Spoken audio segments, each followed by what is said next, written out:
100 வருஷம் இந்த மாப்பிள்ளையும் பொண்ணுந்தான் பேரு விளங்க இங்கு வாழணும். சோழவனத்தில் ஒரு சோடி குயில் போலத்தான் காலம் முழுக்க சிந்து பாடணும்.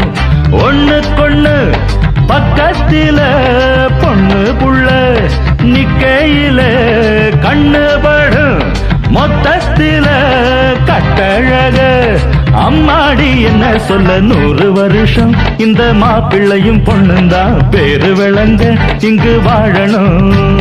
சோழவனத்தில் ஒரு சோடி குயில் போலத்தான் காலம் முழுக்க சிந்து பாடணும்.